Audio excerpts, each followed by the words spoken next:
초인이 비록 미식하여 까막눈일지는 모르나 하늘이 알고 땅이 아는데 어찌 부모님께 물려받은 논을 헬값에 이 무식하고 무지한 것아, 네 손으로 직접 지장을 찍은 이 명백한 문서가 버젓이 있는데 어디 감히 관아에 와서 행패를 부리는 것이냐? 터리아담을 찾아주셔서 감사합니다. 항상 건강하시고 좋은 일만 가득하시길 기원할게요. 지금 구독하시고 바로 오늘 야담 들어보시죠. 순덕은 남편을 일찍 여의고 어린 아들마저 역병으로 잃은 기구한 팔자의 여인이었습니다. 그녀에게 남은 것은 오직 남편이 물려준 작은 논과 그 땅에 대한 애착뿐이었습니다. 그녀는 매일같이 그 논에 나가 억척스럽게 땀 흘려 일하며 먼저 간 남편과 아들의 넋을 위로했습니다. 그런데 이제 그 마지막 희망마저 교활한 관리의 농간에 의해 속절없이 빼앗기게 된 것입니다. 그녀의 울음소리는 처절했지만 관아의 높은 문턱 앞에서 그녀의 편을 들어주는 사람은 아무도 없었습니다. 사또는 이미 최해설이에게 뇌물을 받고 그의 편에 서 있었고 다른 아전들 역시 강자의 편에 서서 그녀를 조롱하고 멸시할 뿐이었습니다. 글도 모르는 주제에 어디서 큰 소리냐. 내 무식함을 탓해야지 누굴 탓하겠느냐. 그들의 날카로운 말들은 비수가 되어 순덕의 가슴에 깊이 박혔습니다. 그녀는 힘없이 관아 마당에 주저앉아 자신의 무력함과 세상의 부조리함에 몸서리치며 통곡했습니다. 그날 순덕은 글자를 모른다는 것이 얼마나 큰 죄이며 얼마나 무서운 형벌인지를 뼈저리게 깨달았습니다. 모든 것을 잃고 넋이 나간 사람처럼 집으로 돌아오던 순덕은 해질녘 차가운 강바람이 매섭게 불어오는 다리 밑에서 걸음을 멈추었습니다. 다리의 가장 후미진 구석, 집더미 위에서 대여섯 살쯤 되어 보이는 작은 아이 하나가 얇은 누더기 옷 한 벌에 의지한 채 추위와 굶주림에 파랗게 질려 웅크리고 잠들어 있었습니다. 아이의 깡마른 몸과 헬쑥한 얼굴은 마치 금방이라도 숨이 멎을 듯 위태로워 보였습니다. 순덕은 자신의 비참한 처지도 잊은 채 그 아이의 모습에서 얼마 전 역병으로 고열에 시달리다 자신의 품에서 힘없이 죽어가던 어린아들의 마지막 모습을 떠올렸습니다. 그녀의 가슴이 미어지는 듯한 아픔과 함께 주체할 수 없는 연민이 솟아올랐습니다. 그녀는 차마 그 작은 생명을 외면하고 발걸음을 뗄 수가 없었습니다. 순덕은 조심스럽게 아이에게 다가가 자신의 다 해진 저고리를 벗어 아이의 몸 위에 덮어주었습니다. 그리고는 아이를 조심스럽게 안아들었습니다.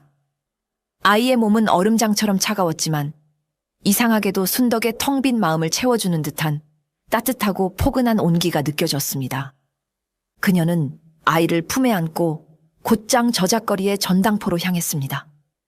그리고는 시어머니에게 물려받은 자신의 마지막 남은 재산이자 소중한 추억이 담긴 옥비녀를 말없이 내밀었습니다. 그녀는 비녀를 판 돈으로 아이에게 뜨거운 김이 나는 죽 한 그릇을 사 먹였습니다. 아이는 며칠을 굶은 듯 허겁지겁 죽을 들이켰습니다. 그 모습을 본 순덕은 눈물을 흘리면서도 오랜만에 가슴 벅찬 행복감을 느꼈습니다. 그녀는 아이에게 결이라는 티 없이 맑고 깨끗하라는 의미의 이름을 지어주고 하늘이 보내주신 자신의 새로운 아들로 삼아 키우기로 굳게 결심했습니다. 그녀의 절망뿐이던 삶에 다리 밑에서 주워온 작고 연약한 온기가 스며들기 시작했습니다. 순덕의 아들이 된 결은 말이 없고 내성적인 아이였지만 그의 안에는 세상을 놀라게 할 만한 비범하고도 신비로운 재능이 깊이 잠재되어 있었습니다. 그것은 바로 한 번 눈으로 본 것은 무엇이든 그것이 아무리 복잡한 그림이든 어려운 글자든 머릿속에 담아두듯 완벽하게 기억하는 천재적인 기억력이었습니다. 순덕은 처음에는 아들의 능력을 전혀 알지 못했습니다.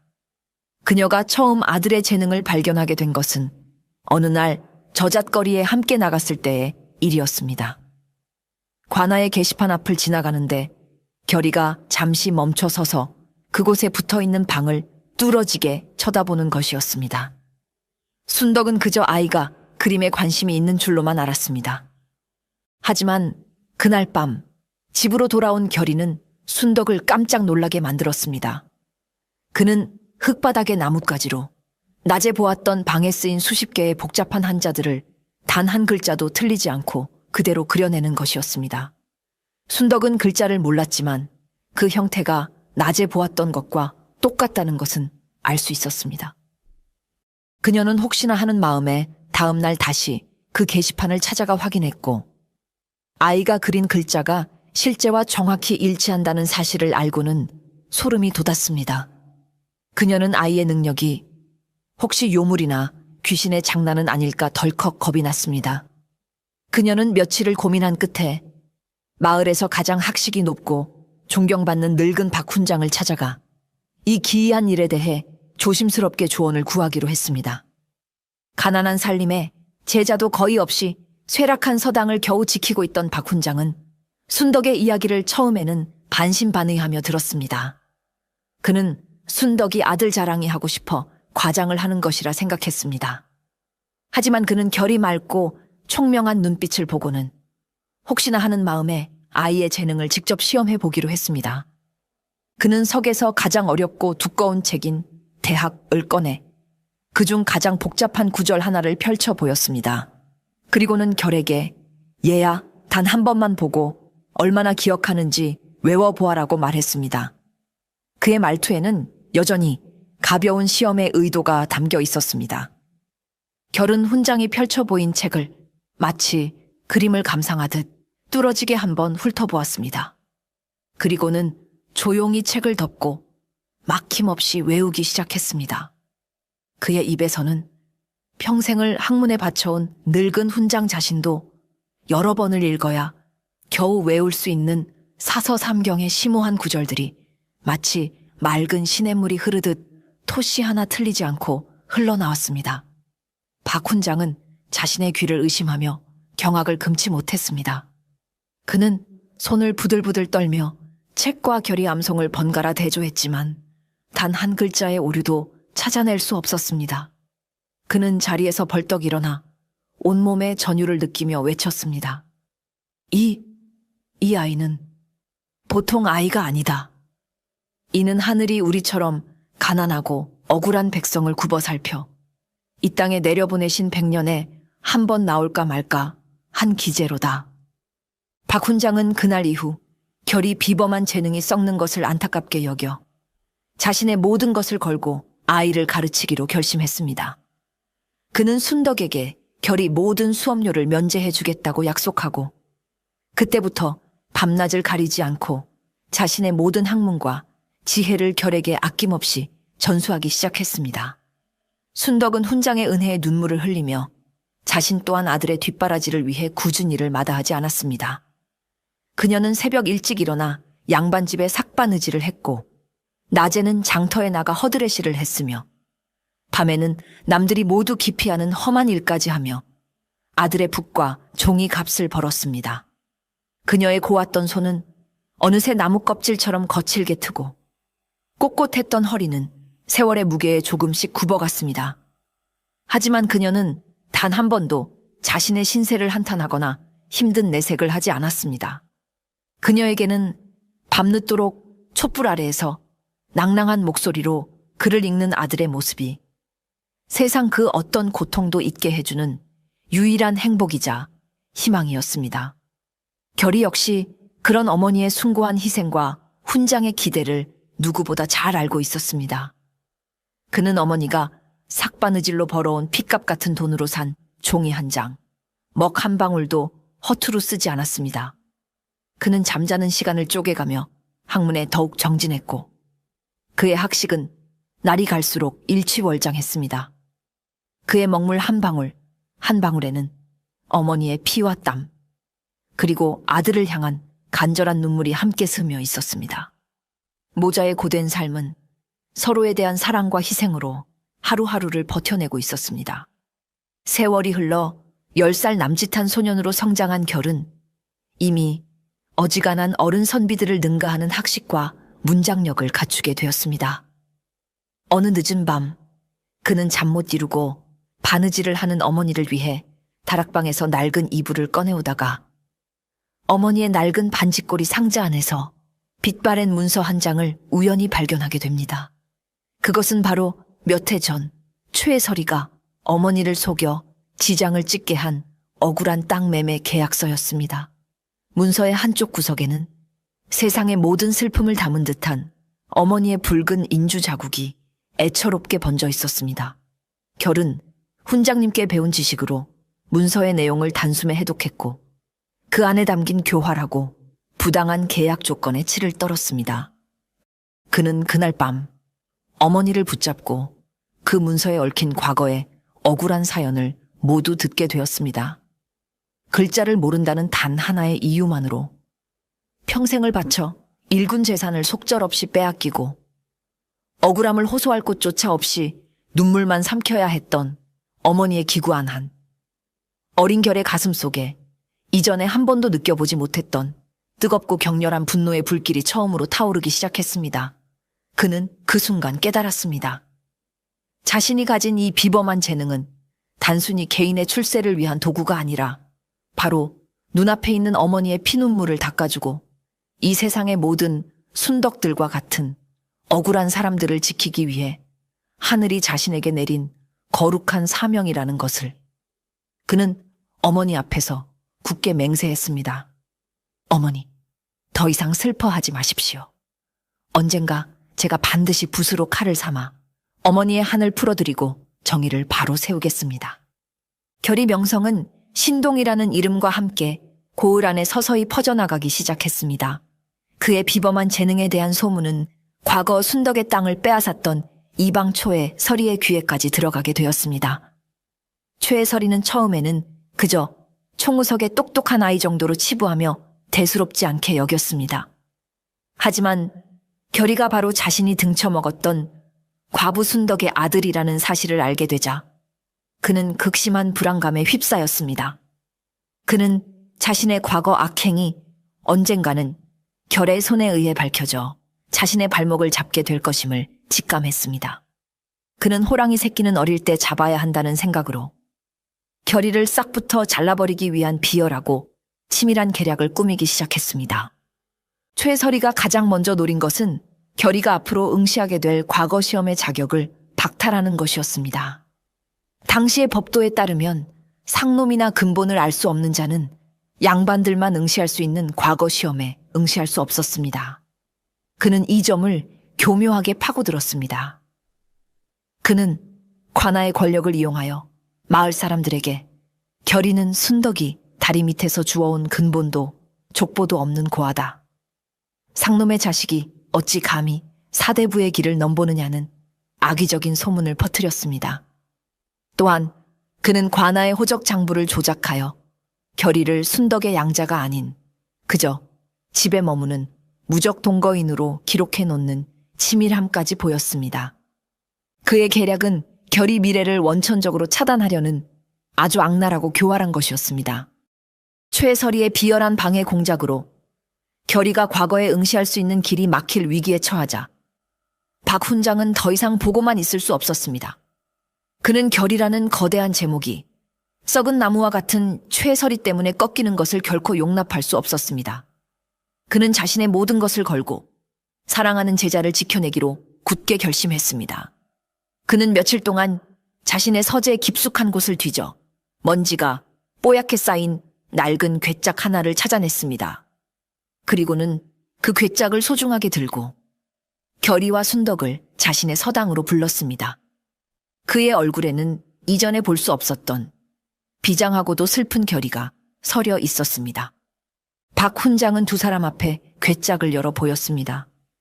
그 안에는 그의 가문의 대대로 내려오는 족보와 그의 조상 중 한 명이 나라에 큰 공을 세워 임금에게 하사받았다는 공신록이 들어 있었습니다.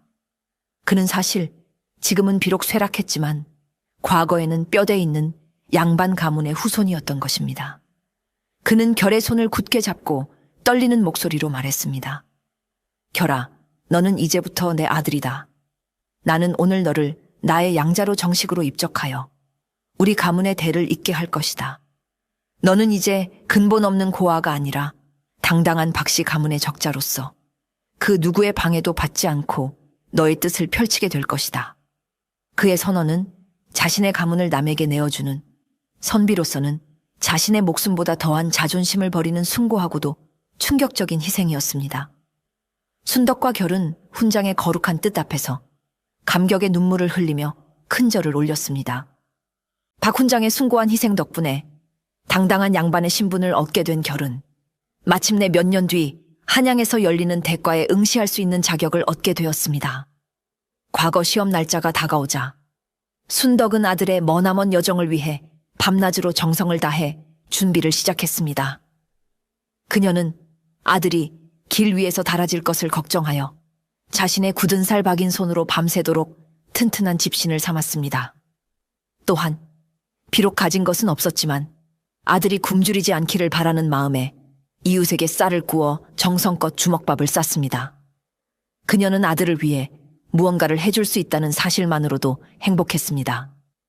그녀는 마지막으로 자신의 가장 소중한 보물이었던 낡은 반지꼬리 함을 열었습니다.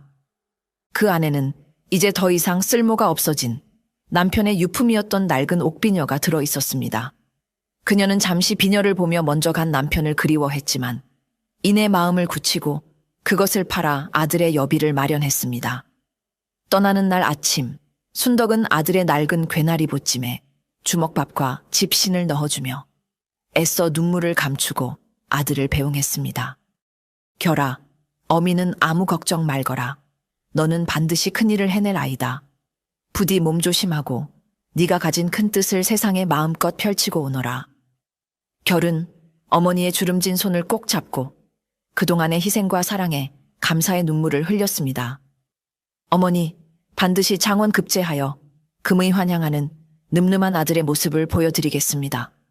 그때까지 부디 옥체 보존하십시오. 모자의 애틋한 작별 인사가 끝나고 결은 어머니와 스승님의 기대를 한 몸에 안고 자신의 운명을 바꿀 멀고 험한 한양길에 올랐습니다. 마침내 도착한 한양은 결이 상상했던 것보다 훨씬 더 크고 화려했습니다. 그는 전국의 내로라 하는 수많은 인재들이 모여든 과거 시험장에서 조금의 주눅도 들지 않고 자신의 실력을 마음껏 뽐냈습니다. 그의 천재적인 기억력과 훈장님께 연마한 날카로운 문장력은 다른 수험생들을 압도하기에 충분했습니다.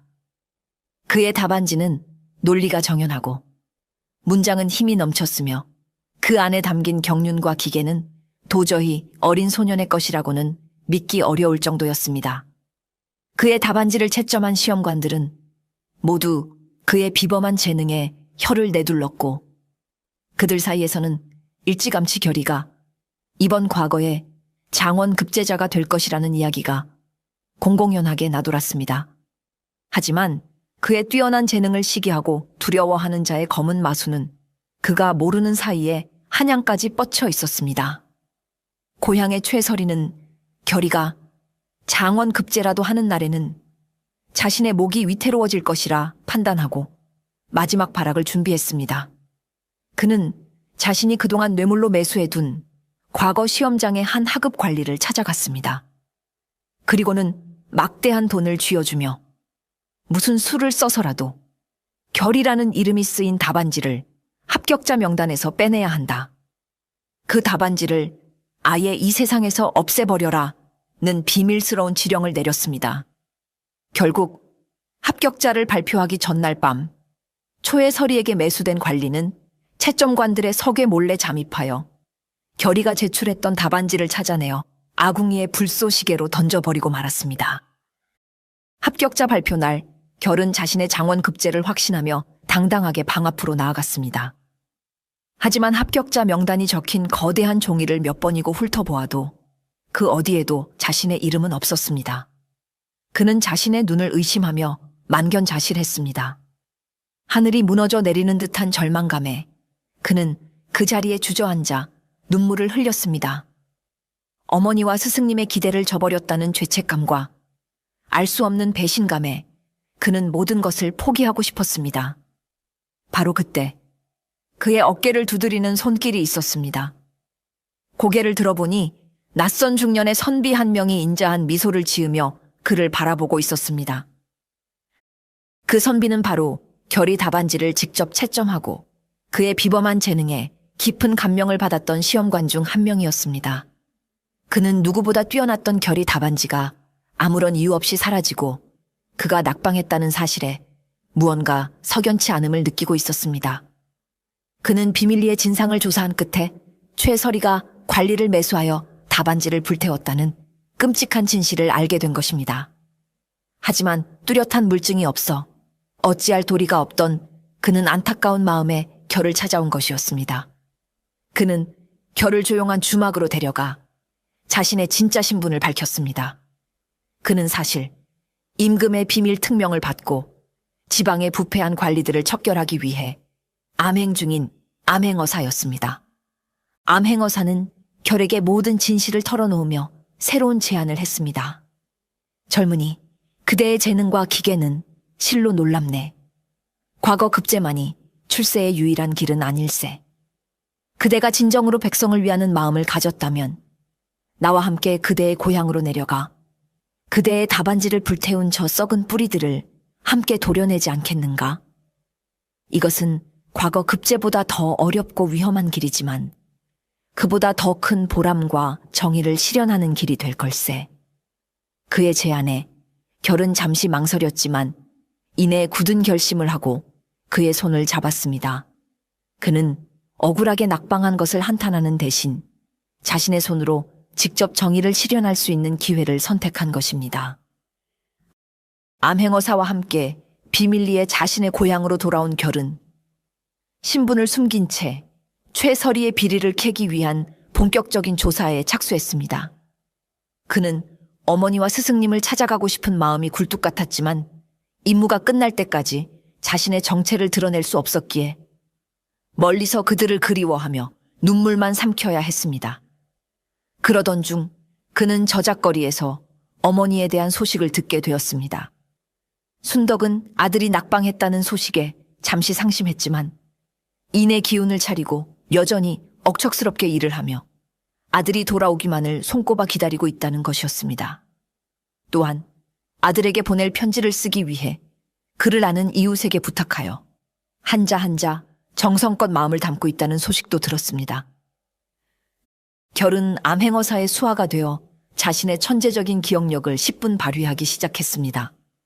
그는 밤을 틈타 최 서리의 집 주변을 정탐하다가 그가 관아의 세금 장부와는 다른 자신만의 비밀 장부를 작성하여 집 뒤뜰의 낡은 항아리 속에 숨겨두는 것을 단 한 번 보고는 그 장소와 장부의 세세한 내용까지 모두 완벽하게 기억해냈습니다. 그의 머릿속에는 최설이가 언제, 누구에게, 얼마의 뇌물을 받았고 어떤 방식으로 백성들의 땅을 착취했는지가 한 페이지의 오차도 없이 고스란히 저장되어 있었습니다. 그는 이 모든 정보를 암행어색에 정확하게 전달했고 이는 최설이의 죄를 입증할 가장 결정적인 증거가 되었습니다. 암행어사는 결이 제공한 정보를 바탕으로 야심한 밤을 틈타 관아와 최설이의 집을 급습하여 모든 증거를 확보하는 데 성공했습니다. 최설이가 숨겨두었던 비밀 장부에는 그가 그동안 순덕과 같은 수많은 무지한 백성들의 재산을 어떤 방식으로 교묘하게 착취했는지 그리고 그 돈으로 어떤 관리들에게 뇌물을 바치며 자신의 권력을 유지해 왔는지가 낱낱이 기록되어 있었습니다. 그것은 거대한 부패의 사슬을 증명하는 완벽한 증거물이었습니다. 최설이는 자신의 모든 비밀이 탄로 났다는 사실을 깨닫고 도주하려 했지만 이미 관아는 암행어사의 군사들에게 포위된 뒤였습니다. 그의 오랜 악행이 마침내 끝나는 순간이 다가오고 있었습니다. 결정적인 증거를 모두 확보한 암행어사는 다음 날 아침 마침내 자신의 정체를 드러냈습니다.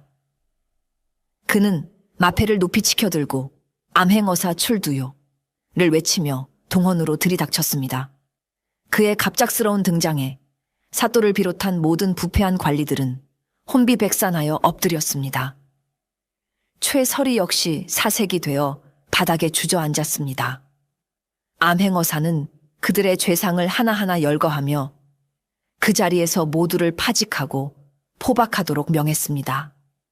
그동안 그들의 폭정에 숨죽여 지내던 백성들은 그 광경을 보고 모두 거리로 쏟아져 나와 환호성을 질렀습니다. 억압받던 자들의 울분이 터져 나오며 고을은 순식간에 축제의 장으로 변했습니다. 순덕 역시 자신의 눈앞에서 벌어지는 광경을 믿을 수 없다는 듯 감격의 눈물을 흘리고 있었습니다.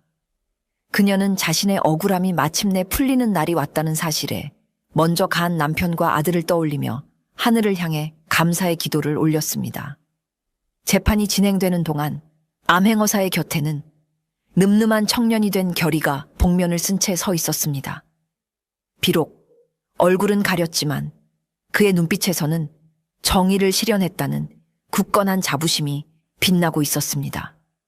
순덕은 그 청년이 자신의 아들일 것이라고는 꿈에도 상상하지 못한 채 그저 자신과 같은 억울한 백성을 구해준 그에게 멀리서나마 고마운 마음을 전할 뿐이었습니다. 모든 부패 세력을 척결하고 고을의 질서를 바로잡은 암행어사는 한양으로 돌아가기 전 결의공을 높이 평가하여 그를 임금에게 직접 청거했습니다. 그는 결의 비범한 재능과 정의로운 성품, 그리고 이번 사건을 해결하는 데 세운 결정적인 공로를 상세히 기록하여 장계를 올렸습니다. 임금은 그의 장계를 읽고 크게 감탄하며 결이라는 젊은 인재를 직접 만나보고 싶어 했습니다. 임금 앞에 선 결은 조금의 두려움도 없이 자신의 소신과 포부를 당당하게 밝혔습니다. 그의 학식과 기계에 다시 한번 감탄한 임금은 그에게 파격적인 상을 내리기로 결심했습니다. 임금은 불에 타버린 그의 답안지 대신 그의 인품과 능력을 높이사 그를 이번 과거의 장원 급제자로 인정하고 공석이 된 그의 고향을 다스리는 새로운 사또로 임명했습니다.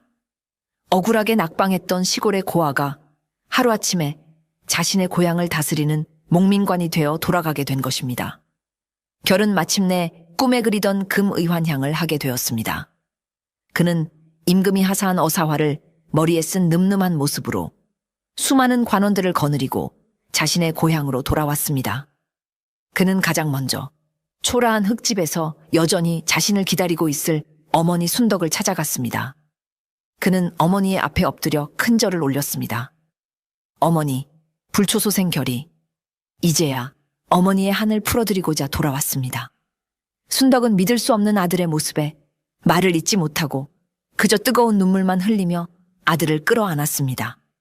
새로운 사또가 되어 동헌에 앉게 된 결은 가장 먼저 자신의 임무로서 몇 해 전 자신의 어머니가 겪었던 억울한 토지 사기 사건을 공식적으로 재판에 붙였습니다. 그는 옥에 갇혀있던 초해서리를 백성들이 모두 지켜보는 재판정으로 끌어냈습니다. 초해서리는 사또가 된 결의 모습을 보고 공포에 질려 용서를 빌었지만 결의 표정은 얼음장처럼 차갑기만 했습니다. 결은 과거 초해서리가 어머니에게 내밀었던 것과 똑같은 형식의 땅 문서를 그의 앞에 내밀었습니다. 그리고는 서리에게 명하여 그 문서에 최서리의 모든 재산을 관아에 헌납한다는 내용을 적게 했습니다. 결은 붓을 들어 문서의 마지막에 자신의 수결을 하고는 최서리를 향해 나지막하지만 힘있는 목소리로 말했습니다. 최서리, 내 놈이 글자를 모르는 나의 무지한 어머니에게 그랬던 것처럼 나 또한 이 문서에 너의 전 재산을 몰수한다고 적었다. 너는 이제 이 문서에 지장을 찍어야 할 것이다. 어떠하냐? 글을 읽지 못하고 자신의 운명을 타인의 손에 맡겨야 하는 백성의 심정이 이제야 조금은 이해가 가느냐? 그의 서슬퍼런 판결에 최서리는 자신이 저질렀던 죄의 무게를 깨닫고 땅바닥에 엎드려 피눈물을 흘리며 자신의 어리석음을 통곡했습니다. 그는 자신의 교활함이 결국 자신을 파멸시키는 칼이 되어 돌아왔음을 뼈저리게 느끼고 있었습니다. 최서리가 자신의 모든 것을 잃고 절망의 나락으로 떨어지던 바로 그 순간 순덕이 조용히 재판장으로 걸어 나와 아들인 결을 만류했습니다. 그녀는 아들의 손을 잡고 눈물 어린 눈으로 간청했습니다. 사또, 아니, 내 아들아. 부디 저 자를 용서해 주어라. 저 자는 이미 자신이 저지른 죄에 대한 가장 큰 벌을 받았다. 우리가 저자에게 똑같은 방식으로 복수하는 것은 결국 우리 또한 저자와 똑같은 사람이 되는 것일 뿐이다. 부디 너의 그 높은 자리에서 원수를 갚는 작은 통쾌함보다 사람을 용서하는 더 큰 덕을 베풀어 주길 바란다. 그것이 이 어미의 마지막 소원이다. 순덕은 자신을 평생의 한 속에 살게 했던 원수마저도 아들의 훌륭한 정치를 위해 기꺼이 용서하고 품어 안는 하늘처럼 넓고 위대한 사랑을 보여주었습니다.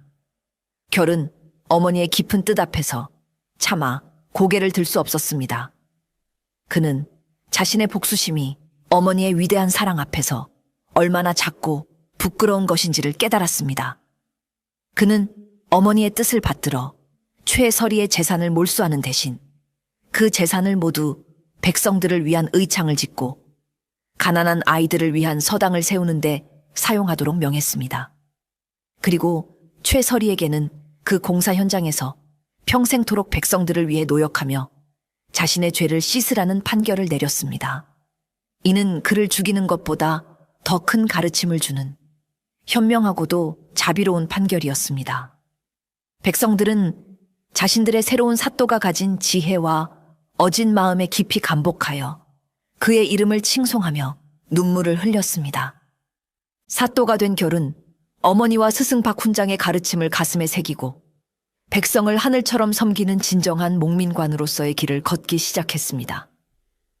그의 첫 번째 정책은 바로 자신의 어머니처럼 그를 몰라 억울한 일을 당하는 백성이 다시는 생겨나지 않도록 하는 것이었습니다. 그는 고을의 가장 큰 공터에 거대한 서당을 세우고 신분에 관계없이 가난한 아이들이라면 누구든지 무료로 글을 배울 수 있도록 했습니다. 그는 직접 아이들의 훈장이 되어 글자뿐만 아니라 정의와 도리를 가르쳤습니다. 그의 서당에서는 훗날 나라의 큰 인재들이 많이 배출되었다고 전해집니다. 또한 그는 억울한 송사 휘말린 백성들을 위해 언제든지 자신의 억울함을 직접 고할 수 있는 신문고를 설치하고 모든 재판을 투명하고 공정하게 진행했습니다. 그는 가난하고 힘없는 자의 목소리에 더욱 귀를 기울였고 권력과 재물을 가진 자의 횡포를 엄격하게 다스렸습니다. 그의 공정한 재판과 어진 정치 덕분에 고을은 범죄가 사라지고 백성들이 서로를 믿고 의지하는 태평성대를 누리게 되었습니다. 그의 이름은 곧 조선 팔돼서 가장 청렴하고 현명한 목민관의 대명사로 널리 알려지게 되었고 그는 훗날 조정에까지 진출하여 나라의 기강을 바로 세우는데 큰 공을 세웠다고 합니다. 세월이 흘러 순덕은 아들이 이룬 모든 것을 자랑스럽게 지켜보며 평온한 삶 속에서 편안히 눈을 감게 되었습니다. 그녀는 숨을 거두는 마지막 순간까지 아들의 손을 꼭 잡고 자신의 인생을 통해 얻은 가장 소중한 가르침을 유언으로 남겼습니다. 결아, 너는 이제 더 이상 나만의 아들이 아니다. 너는 이 고을, 나아가 이 나라 만백성의 아들이다. 그러니 부디 네가 이 어미를 생각하고 위하는 그 지극한 마음의 반의 반이라도 떼어내어 저 가난하고 억울한 백성들을 위해 나누어 주거라. 그것이 바로 네가 이 어미에게 해줄 수 있는 가장 큰 효도이며 네가 사또가 된 진정한 이유다. 그녀의 마지막 유언은 결이 가슴속에 깊이 새겨져 그가 평생을 지켜야 할 가장 중요한 좌우명이 되었습니다. 순덕의 장례식 날 고을의 모든 백성들이 상복을 입고 거리로 나와 자신들의 자애로운 어머니를 잃은 듯 슬퍼하며 그녀의 마지막 길을 눈물로 배웅했습니다. 비록 그녀는 글자 하나 읽을 줄 모르는 평범한 과부였지만 그녀가 보여준 위대한 사랑과 희생은 고을 전체를 구원하고 한 시대의 위대한 영웅을 키워낸 가장 위대한 스승의 그것이었습니다. 결은 어머니의 무덤 앞에서 그녀의 마지막 가르침을 평생 잊지 않고 백성을 위한 삶을 살겠다고 굳게 맹세했습니다. 그는 어머니의 무덤가에 그녀가 평생을 그리워했던 논을 상징하는 작은 볕단을 심어두고 해마다 그곳을 찾아 어머니의 은혜를 기렸다고 합니다. 고 합니다. 고 합니다. 고 합니다. 고 합니다. 고 합니다. 고 합니다. 고 합니다. 합니다. 합니다. 합니다. 합니다. 합니다. 합니다. 합니다. 합니다. 합니다. 합니다.